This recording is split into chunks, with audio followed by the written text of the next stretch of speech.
शिव बाबा कर्म योगी बनने पर विशेष जोर क्यों देते हैं? तो दुनिया वाले गुरुओं ने तो शरीर की जो स्थूल प्रैक्टिस सिखाते हैं उसका नाम योगा रख दिया है। तो बाप कहते हैं मैं तो सिर्फ याद की यात्रा सिखलाता हूँ। अपन को आत्मा समझ बाप को याद करना है ऐसे भी नहीं है कि बैठ करके याद करना है, नहीं। बैठ को याद करने में क्या क्या दोष है?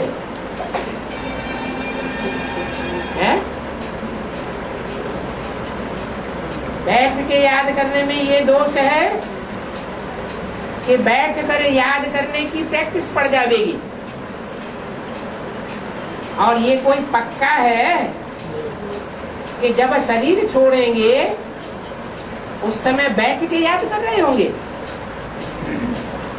अंतमते सो गते होनी है। कोई जरूरी नहीं है कि उस टाइम बैठने का मौका मिलेगा।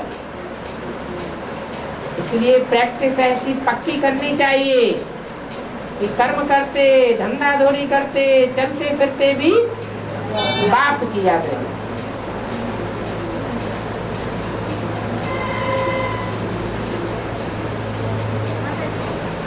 लौकिक दुनिया में कब तुम अपने लौकिक बाप को बैठ के याद करते थे क्या? करते थे? तो यहाँ आर्टिफिशियल याद क्यों करोगे? मेरी ओरिजिनल याद होनी चाहिए या आर्टिफिशियल याद होनी चाहिए?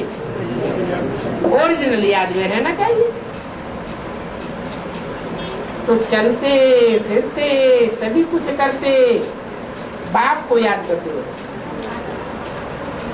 अभी ये ध्यान में रखना है, ऐसी याद से ही हम सतो प्रधान बनेंगे। काम करते हुए मेरे को याद करते रहो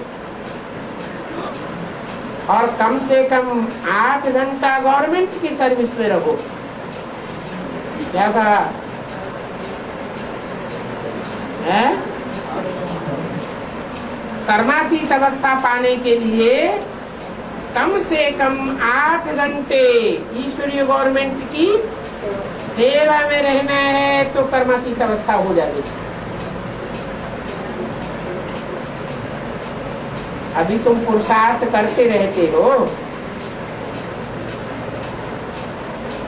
देखते भी हैं किस बात में मेहनत है, इस बात में कर्म करते बाप की याद में रहना मेहनत है। बाबा युक्तियां बहुत बतलाते हैं। बाहर कहीं घूमने जाओ तो भी बाप की याद में रहो। ऐसे ऐसे अपना चार्ट बनाते रहो, इसमें फायदा है। तभी तुमको खुशी का पारा चढ़ता रहेगा।